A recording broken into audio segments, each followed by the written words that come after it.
स्थापितमेन भूतले स्वयं रूपकदा मह्यं ददाति स्वपदान्तिकं।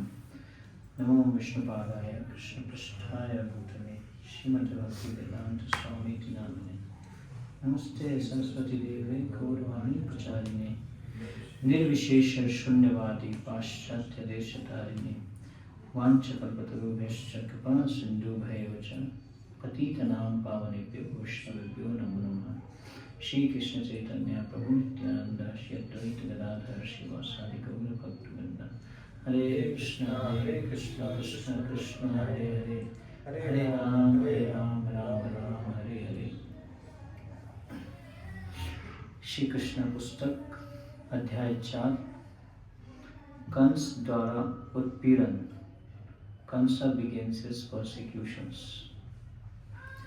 तो अभी तक हम देख रहे थे कि कंस जो है वो देवकी वासुदेव से जैसे ही माता दुर्गा का अवतरण हुआ तो उसने देवकी और वासुदेव जी से क्षमा याचना करनी चालू कर दी।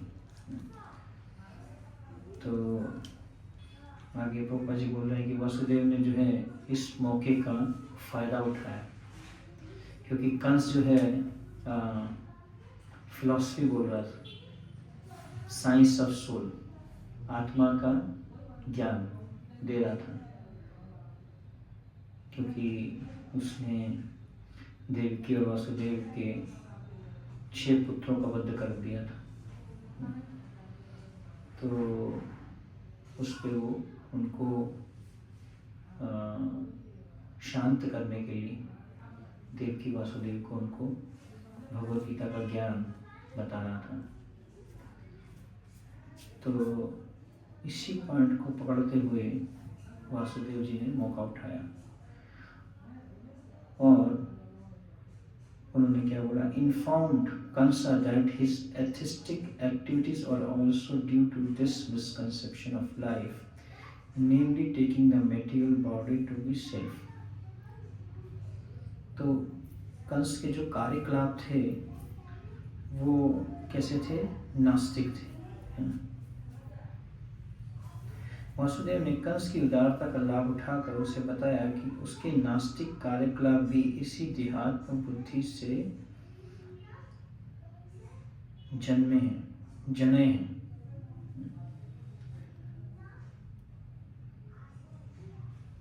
तो कंस ने जिस प्रकार की कार्यकलाप किए, वासुदेव देवकी के 6 पुत्रों को मारा, वो भी क्यों था, देहात्म बुद्धि के कारण ही था। ये वासुदेव ने उनको एक तरीके से इंडिकेट किया। ये प्रभुपाद जी के परपोर्ट्स की ब्यूटी है। प्रभुपाद जी अभी को प्रभुपाद जी ये बात नहीं बताते तो हमें कैसे पता चलता कि वासुदेव जी क्यों ये बात बोल रहे हैं। तो आचार्य की कमेंट्री के द्वारा हमें लीला को समझना चाहिए। कभी कभी लोग लीला को कोट कर देते हैं और उसमें से कोई भी एक लेसन निकाल लेते अपने जीवन के लिए, और इसमें तो ऐसे बता, इसमें तो ऐसे बता। तो लीला को समझने के लिए हमें जो आचार्य हैं, आचार्यों के द्वारा कमेंट्री दी जाती है,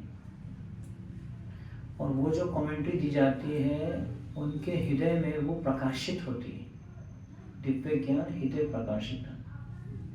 उसको कोई भौतिक बुद्धि के समझावट के द्वारा नहीं लिखा जाता जो लीला है ना। इसलिए शुरू में हमें फिलॉसफी समझनी चाहिए ज़्यादा।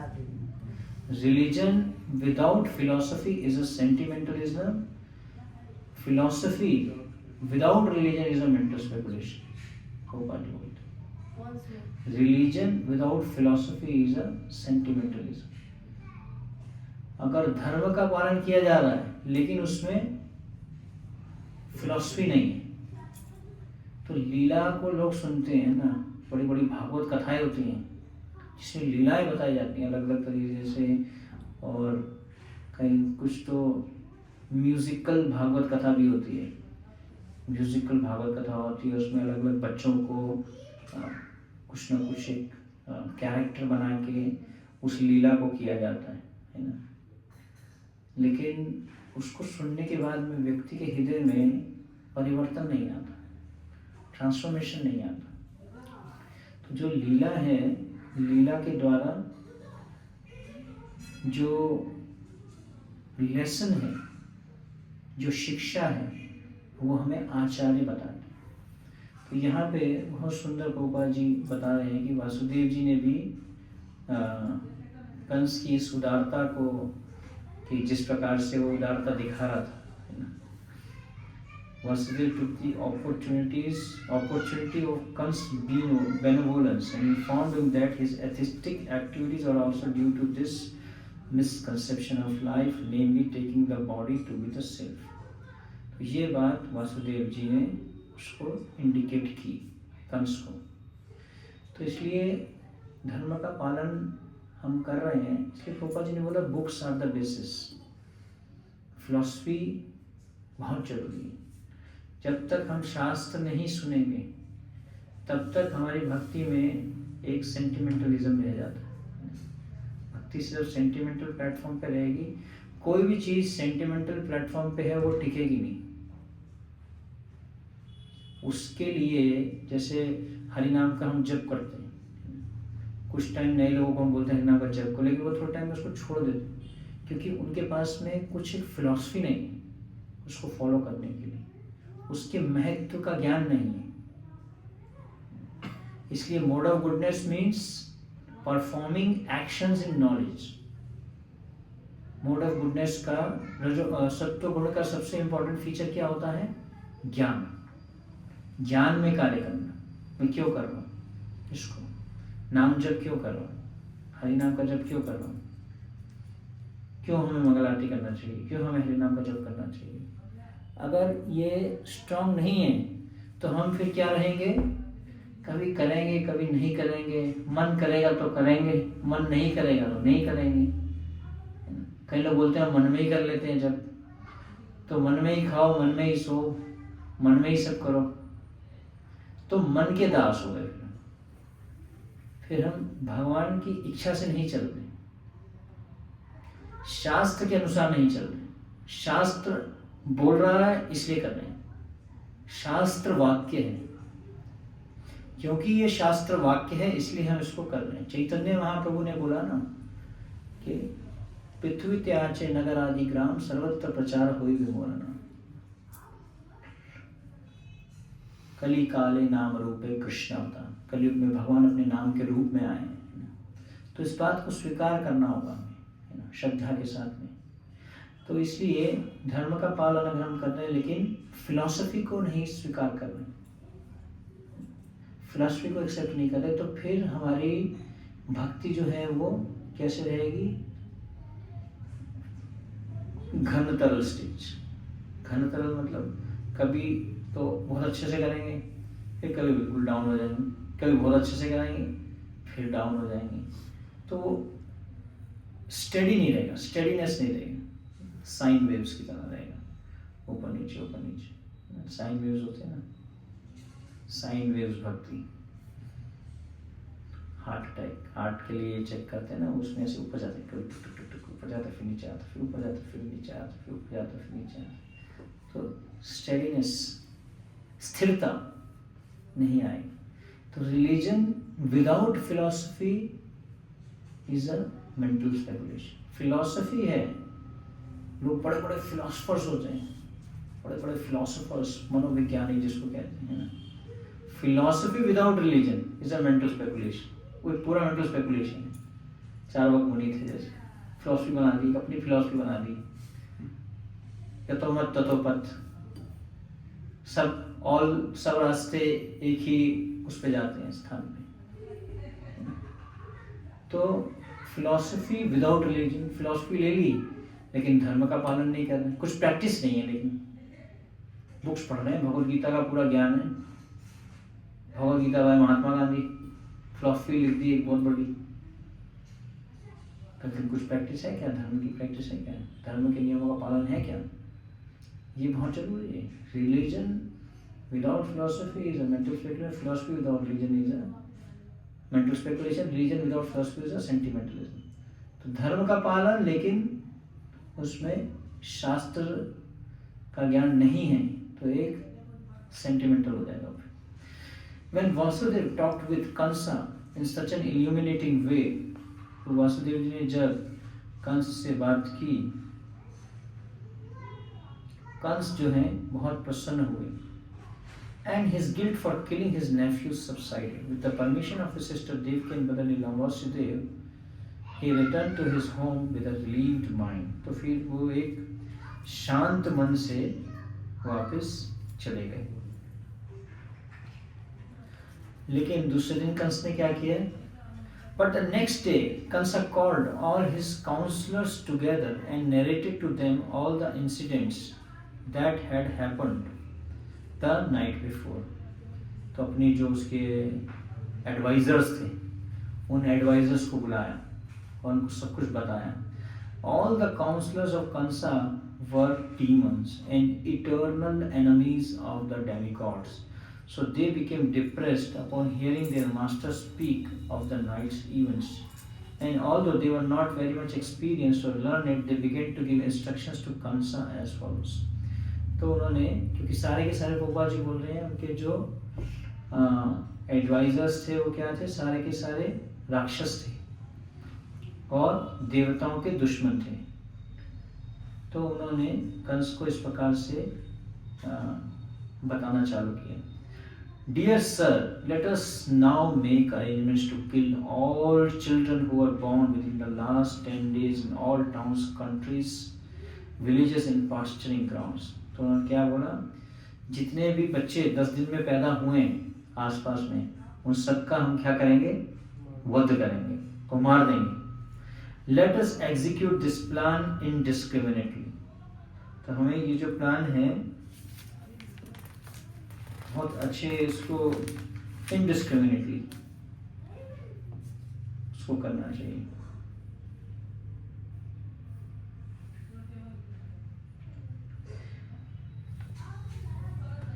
We think that the demigods cannot do anything against us if we perform these atrocities. तो अगर हम इसको करते हैं तो देवता लोग हमारा कुछ भी बिगाड़ नहीं सकते। They are always afraid of fighting with us, and even if they wish to check our activities, they will not dare to do so. तो देवता लोग तो हमसे लड़ने से डरते हैं, और अगर वो चाहें भी तो भी हमें हिम्मत नहीं कर सकते हमसे लड़ने के लिए। Indeed, we have practical experience that whenever you stood to fight with them and began to shower your arrows on them, they immediately fled in all directions just to save their lives. तो उसको जो है कंस को उत्तेजित कर रहे हैं कि देवता लोग आपको कुछ नहीं बिगाड़ पाएंगे, और जब भी आप देवताओं के सामने खड़े होते हो तो भाग जाते हैं, अलग अलग स्थानों पे, अलग अलग दिशाओं में भाग जाते हैं। Many of the demigods were unable to fight with you, and they immediately surrendered themselves unto you by losing their turbans and the tufts of hairs on their head. बहुत सारे देवता तो आपसे युद्ध भी नहीं कर पाते और शरणागत होके भाग जाते हैं। With folded hands they beg you to spare them and said, My Lord, we are all afraid of your strength. और वो आपको हाथ जोड़ के अपनी जान की रक्षा की प्रार्थना करते हैं कि हमें छोड़ दो। Please release us from this dangerous fight. We have also seen many times that you would never kill such surrendered fighters when they were all fearful. और हमने ये भी देखा है कि आप ऐसे जो शरणागत हो जाते हैं आपको और डरते हैं, उनका आप वध नहीं करते। Their bows, arrows and chariots broken, forgetful of their military activities and unable to fight with you. So actually we have nothing to fear from these demigods. तो हमें देवताओं से डरने की कोई जरूरत नहीं है। They are very proud of being great fighters in peacetime outside the war field, but actually they cannot show any talent or military power on the war field. Although Lord Vishnu, Lord Shiva and Lord Brahma are always ready to help the demigods headed by Indra, we have no reason to be afraid of them. जबकि हमें पता है भगवान विष्णु, भगवान शिव और ब्रह्मा जी जो हैं वो देवताओं को सहायता देते हैं, लेकिन फिर भी हमें उनसे डरने की जरूरत नहीं है। As far as Lord Vishnu is concerned, he has already hidden himself within the hearts of all living entities, and he cannot come out. और जैसा कि हम जानते हैं कि भगवान विष्णु जो हैं वो सभी जीवों के हृदय में जाके छुप गए हैं, हाँ, परमात्मा के रूप में, परमात्मा के रूप में है ना भगवान विष्णु। हमारे 3 प्रकार के विष्णु होते हैं, क्षीरोदक्षाय विष्णु, गर्भोदक्षाय विष्णु और महाविष्णु। तो क्षीरोदक्षाय विष्णु के रूप में सबके हृदय में जो है भगवान है। तो बोल रहे वहां जाके छुप गए, तो भगवान विष्णु वैसे कुछ नहीं बिगाड़ सकते। और शिव जी जो हैं उन्होंने सब कुछ त्याग करके वो तो तपस्या कर रहे हैं। He has renounced all activities. He has already entered into the forest. वो भी कुछ नहीं कर सकते। और ब्रह्मा जी जो हैं, he is always engaged in different types of austerities and meditation. वो तो तपस्या और मेडिटेशन में लगे हुए हैं। और Indra, he is a straw in comparison to your strength. वो तो एक छोटे से घास के तिनके के बराबर है आपकी शक्ति के आगे। तो इंद्र भी कुछ नहीं कर सकते। तो हमें किसी से डरने की जरूरत नहीं है। But we must not neglect them. तो ऐसे पूरी जो है देवताओं की स्ट्रेंथ का एक तरीके से एनालिसिस कर रहे हैं। जैसे पहले अध्याय में आप देखते हैं भगवत गीता में दुर्योधन एनालिसिस करते हैं, हमारे साइड में कौन कौन है, दूसरे साइड में कौन कौन है। तो अभी युद्ध होने वाला है, तो युद्ध से पहले ये लोग भी जो हैं क्या कर रहे हैं, पूरा एनालिसिस कर रहे हैं, चेक कर रहे हैं कि हमारी शक्ति कितनी है, उनकी शक्ति कितनी है, कितने शक्तिशाली हैं वो लोग। But we must not neglect them for the demigods are our determined enemies. लेकिन हम उनको पूरे तरीके से भी निग्लेक्ट नहीं कर सकते। We must be careful to protect ourselves. हमें ध्यान रखना पड़ेगा अपनी रक्षा करने के लिए। To root them out from their very existence, we should engage ourselves in your service and be always ready for your command. तो उनको नष्ट करने के लिए हमें आपके आदेश के अनुसार चलना पड़ेगा। The demons continue to say, तो आगे भी जो है राक्षस कंस को एडवाइस दे रहे हैं, if there is some disease in the body which is neglected, it worsens and becomes incurable. Philosophy बोल रहे हैं, अगर शरीर में कोई बीमारी है, अगर उस पर ध्यान नहीं देते तो धीरे धीरे जो है वो फिर ठीक नहीं होती, खराब होती जाती है। Similarly when one is not careful about restraining the senses and lets them loose, it is then very difficult to control them. तो बड़ा इम्पोर्टेंट पॉइंट बोल दिया। क्या बोला कि अगर हम ध्यान नहीं रखते अपनी इंद्रियों को कंट्रोल करने का, जो मन बोल रहा है, जो इंद्रियां बोल रही हैं वही कर रहे हैं। मन ने बोला ये करो आज, यहाँ जाओ आज, ये खाओ, जो मेरा मन बोलेगा मैं वो करूँगा। इससे मन क्या हो जाएगा, स्ट्रांग हो जाएगा। फिर मन, आपको मन की बात सुननी पड़ेगी। Nature of the mind is to speak. Mind हमें कुछ ना कुछ बोलता रहता है, चैप्टर बॉक्स की तरह। अभी भी कथा में बैठे हैं, कुछ ना कुछ मन में चल रहा होगा, मन में कुछ कुछ बातें आती रहती हैं, है ना। तो मन की नेचर है कुछ ना कुछ हमें इंस्ट्रक्शन देना। लेकिन मन को अगर हमें नियंत्रित करना है तो हमें हायर डायरेक्शन से चलना होगा। चाहे मेरा मन करे या ना करे तो भी मैं जप करूँगा, मेरा मन करे या ना करे मैं भगवान की कथा को सुनूंगा, भगवान प्रभुपाद जी के शास्त्रों को पढ़ूंगा। क्योंकि मन जो है अभी हमारा पूरे तरीके से भौतिक है। तो अगर हम मन को नियंत्रित नहीं करेंगे अभी, तो मन फिर ढीला होता जाएगा। फिर इसको बहुत मुश्किल है कंट्रोल करना। जितना इसको डिले करेंगे तो मन को हम अपनी शक्ति से कंट्रोल नहीं कर सकते। मन तो भगवान की शक्ति है ना। तो बेसिकली यहाँ पे इंद्रियों को कंट्रोल करने की बात की है। इंद्रियां तभी कंट्रोल होती है जब हमारा मन कंट्रोल होता है, क्योंकि इंद्रियों का जो रीन, जो रस्सी है वो क्या है, मन के पास है, और मन से ऊपर क्या है, बुद्धि है। तो इसलिए अगर हम अपनी बुद्धि को स्ट्रांग करते हैं शास्त्रों को सुनने के द्वारा, तो फिर हमारा जो मन है वो हमारी बात को सुनेगा। फिर हम मन की बात को नहीं सुनेंगे। अभी मन बहुत पावरफुल है, बहुत एक पावरफुल एनर्जी है। Therefore we must now be very careful of the demigods before they get too strong to be subdued. तो क्या एग्जाम्पल दिया कि अगर शरीर में कोई बीमारी है, अगर उसको निगलेक्ट कर दोगे तो निगलेक्ट नहीं करना देवताओं, जबकि वो हमारे से युद्ध नहीं कर सकते देवता लोग, है ना, लेकिन हम उनको निगलेक्ट भी नहीं कर सकते, है ना। पोपा जी बोलते हैं निगलेक्ट द माइंड, तो बोलते हैं ना पोपा जी एक जगह एक स्टेटमेंट पोपा का, निगलेक्ट द माइंड, माइंड कुछ बोलता है उसको निगलेक्ट करो। लेकिन इसी प्रकार से अगर कोई बीमारी को अगर हम निगलेक्ट कर देते हैं तो बढ़ जाएगी। जैसे कि इंद्रियों को ढीला छोड़ देंगे तो इंद्रियों को कंट्रोल करना डिफिकल्ट हो जाएगा। उसी प्रकार देवताओं को हमें निगलेक्ट ही करना, चाहे उनकी शक्ति कम है ना, तो उनको भी हमें उनको भी we must now be careful, उसे भी हमें केयरफुल रहना।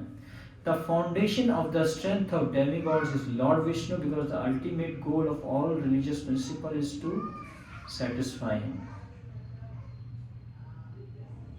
और देवताओं की स्ट्रेंथ, शक्ति कहाँ से आती है? भगवान विष्णु से,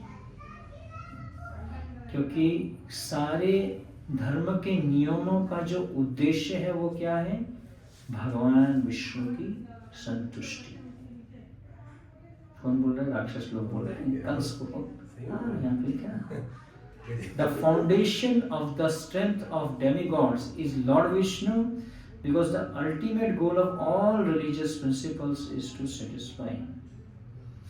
तो सिर्फ नियमों का पालन नहीं करना, नियमों का पालन जैसे हम हरिनाम का जप भी कर रहे हैं, हरिनाम का जप भी इसलिए कर रहे हैं कृष्ण की संतुष्टि के लिए, कृष्ण की इंद्रियों को संतुष्ट करने के लिए कर रहे हैं। The Vedic injunctions, the brahmanas, the cows, the austerities, sacrifices, performance of charity and distribution of wealth are for the satisfaction of Lord Vishnu.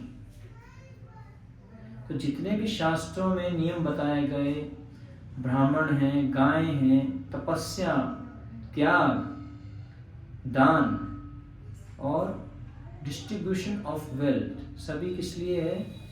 Krishna की संतुष्टि के लिए, भगवान विष्णु की संतुष्टि के लिए। उसी से देवताओं को क्या मिलता है? शक्ति मिलती है, क्योंकि विष्णु क्या है? सभी की जड़ है।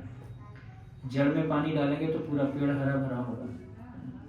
तो उसी प्रकार से अगर हम भगवान की संतुष्टि के लिए कार्य करते हैं, कृष्ण की संतुष्टि के लिए कार्य करते हैं, नमो ब्रह्मांड देवाय गो ब्रह्मांड हिताय च जगत हिताय कृष्णाय गोविंदाय नमो नमः। कृष्ण को संतुष्ट करते हैं, देवताओं को गाय को संतुष्ट करते हैं, गाय की सेवा करते हैं, ब्राह्मणों की सेवा करते हैं, है ना। तो उससे भगवान विष्णु संतुष्ट होते हैं। तो यस्य प्रसादात् भगवत प्रसादो यस्य अप्रसादात् न गति कुतोपि। तो अगर भगवान को प्रसन्न करना है तो भगवान के महान भक्तों को, गुरुजनों को प्रसन्न करना चाहिए। गुरुजनों को प्रसन्न कैसे करना है? जो उनके दिए गए आदेश हैं उनका पालन करना है। अगर उसका पालन हम सही से करेंगे, उनके दिए गए आदेशों का, यही भक्ति है। भक्ति मतलब भगवान को संतुष्ट करना। हम श्रीमद् भागवतम में देखते हैं कि व्यास देव जी ने पूरे शास्त्र लिख दिए। शास्त्र लिखने के बाद में भी वो असंतुष्ट महसूस कर रहे थे वेद व्यास जी, लेकिन वो क्वेश्चन कर रहे थे कि मेरे को असंतुष्टि क्यों है। मैंने इतने सारे शास्त्र लिखे लेकिन फिर भी मेरे को असंतुष्टि है। तो नारद मुनि जब आए, उन्होंने उनकी प्रॉब्लम को आइडेंटिफाई किया कि प्रॉब्लम क्या है। आपने इतने सारे शास्त्र लिखे, कर्म कांड, ज्ञान कांड, है ना, इतना सब दे दिया आपने, लेकिन सब में क्या दे दिया? कुछ भी भक्ति नहीं दी। भगवान की संतुष्टि के लिए आपने कुछ नहीं बोला। इसलिए आप क्या करो, अभी भगवान का गुणगान करो, भगवान का गुणगान करो, भगवान को संतुष्ट करने के लिए भगवान का गुणगान करो। और वो क्या है? श्रीमद् भागवतम की रचना करो। तो उन्होंने जब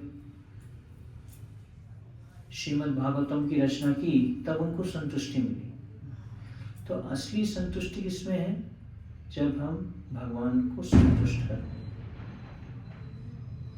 अगर हम अलग से संतुष्ट होना चाहें, मैं अलग से कोई कार्य करूं, संतुष्ट हो जाऊं।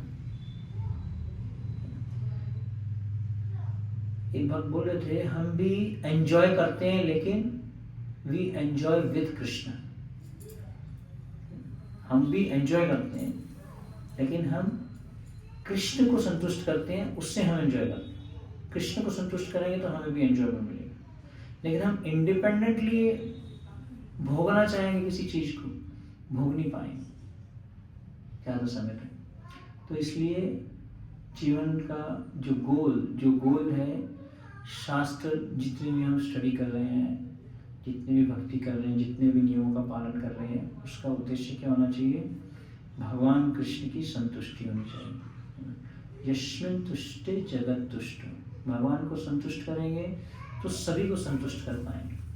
और भगवान को संतुष्ट करने का सबसे पहला तरीका है भगवान के नामों का जप करना। हरे कृष्ण कृष्ण कृष्ण हरे हरे, हरे राम राम राम हरे हरे। तो ऐसे कार्य करना जिससे भगवान संतुष्ट होंगे, कृष्ण संतुष्ट होंगे। प्रभुपाद जी जब भी अपने भक्ति सिद्धांत श्री ठाकुर को मिले तो उनको क्या बोलते थे? How can I please you? मैं आपको कैसे संतुष्ट कर सकता हूँ?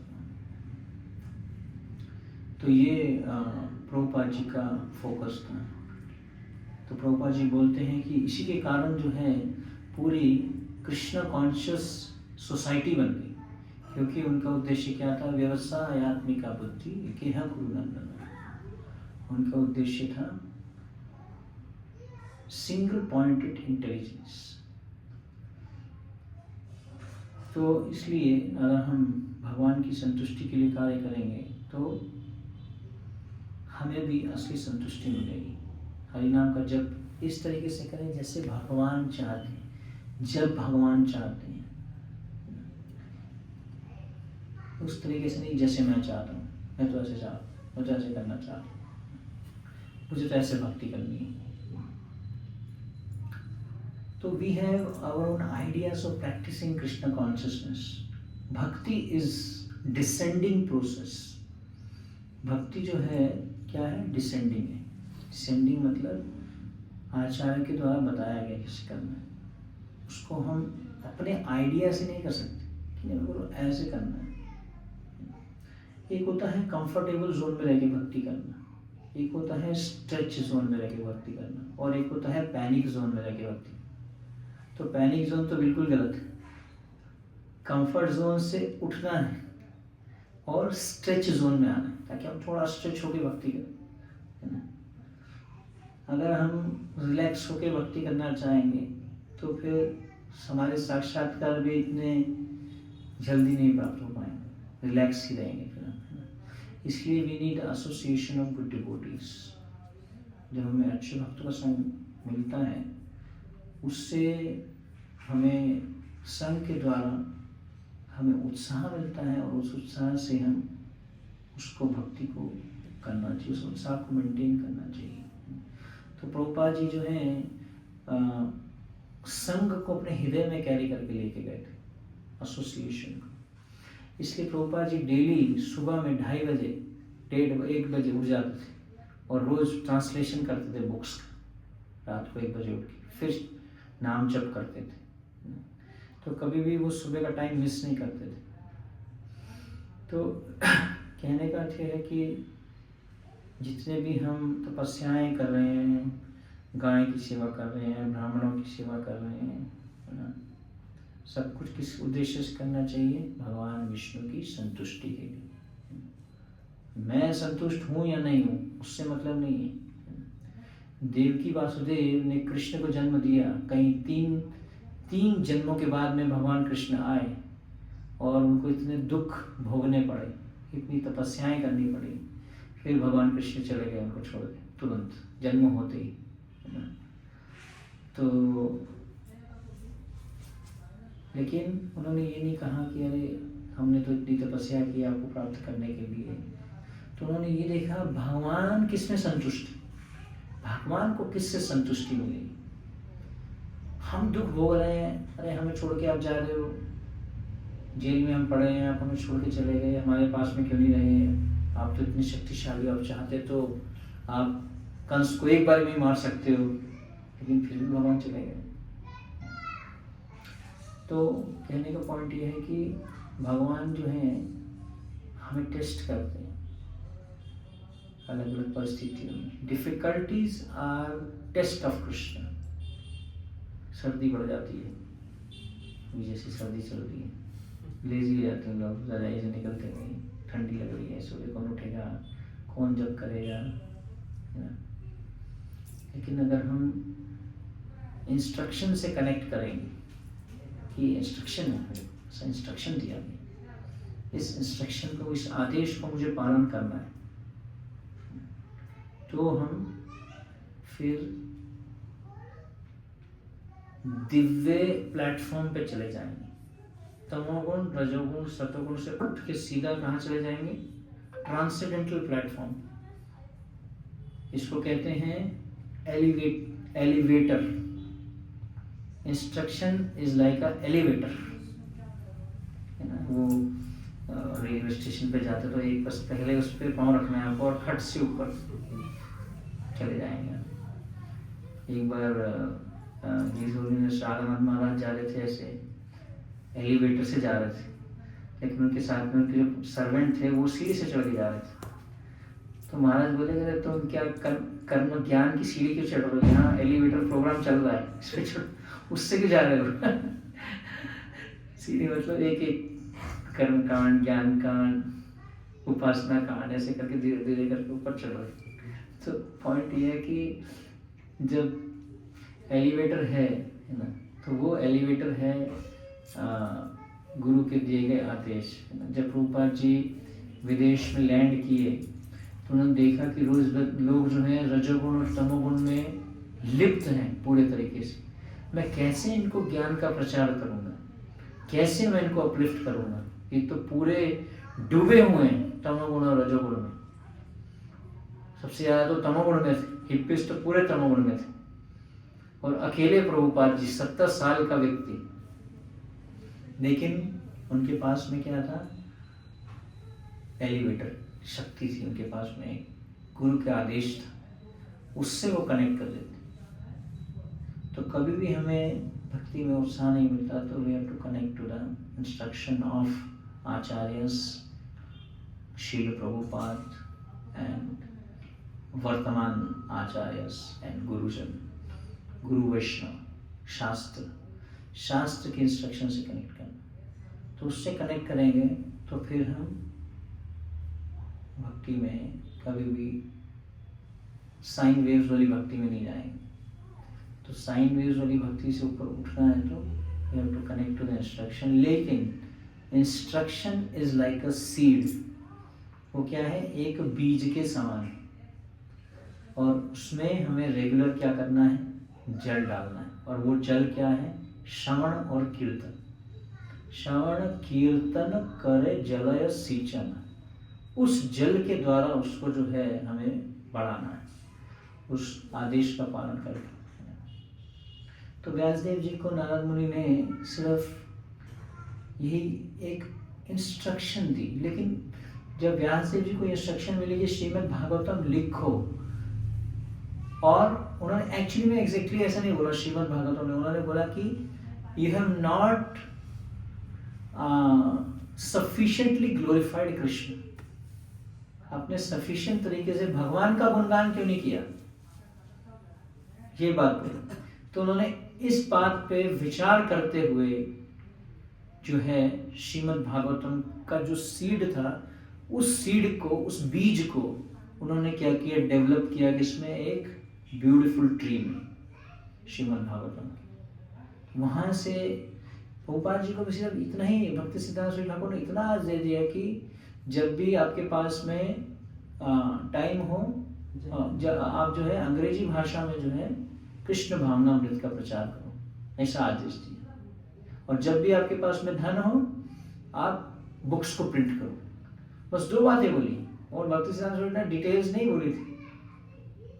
ऐसी कोई डिटेल्स नहीं दी थी उन्होंने कि ये ऐसे करना है, फिर आपको लाइफ मेंबरशिप प्रोग्राम चलाना है, हरिनाम संकीर्तन करना है, बुक डिस्ट्रीब्यूशन करना है, बुक्स छपेंगी, बुक्स को बांटना है, फिर इतने मंदिर बनाने हैं, ऐसा कुछ नहीं बोला था, सिर्फ यही बात बोली थी। तो प्रभुपाद जी ने सिर्फ जीवन में एक ही चीज की, क्या? Dig deep at the same place. एक ही जगह पे खोदते जाओ, बस एक ही जगह पे खोदते जाएंगे, खोदते जाएंगे, खोदते जाएंगे तो डीप चले जाएंगे। Dig deep at the same place. एक ही जगह पे उन्होंने काम किया। जब भी उनके पास में धन आया उन्होंने बुक्स की छपाई की, और जब भी उनके पास टाइम, जब भी उन्होंने प्रीचिंग किया उन्होंने अंग्रेजी भाषा में प्रचार किया। भक्ति सिद्धांत सरस्वती ठाकुर ने ये नहीं बोला था कि आप अमेरिका जाके प्रचार करना, उन्होंने बोला अंग्रेजी भाषा में प्रचार करना। इंडिया में भी कर सकते थे, लेकिन यहाँ पे कोई सुन नहीं रहा था। तो प्रभुपाद जी ने ऐसा सोचा कि विदेश से जो आ रहा है उसको सब लोग स्वीकार कर रहे हैं, तो मैं वहाँ जाके प्रचार करूँ। प्रभुपाद जी कोई अमेरिका घूमने नहीं गए थे वहाँ पे, तो देख के अमेरिका में कैसे है, क्या है, बढ़िया है, घूम के आता हूँ का, इसलिए नहीं गए थे, आदेश का पालन कर रहे थे। So devotee is always doing one thing, that is satisfying Krishna by following the instructions of the previous acharyas. तो भक्त जो है वो एक ही कार्य करता है, वो है भगवान और गुरु के दिए गए आदेशों को पालन करता है। उसके द्वारा जो है वो भगवान को संतुष्ट करता है। यस्मिन् तुष्टे जगत तुष्टो। तो अपने मन से हम कुछ एक आइडिया नहीं निकाल सकते कैसे भगवान को शॉर्ट वे ऑफ सेटिस्फाई करना है, तो जो हमें गुरुजनों के द्वारा आदेश दिया गया उसका पालन करना। हरे कृष्णा। श्रील प्रभुपाद की जय। कृष्ण भगवान की जय।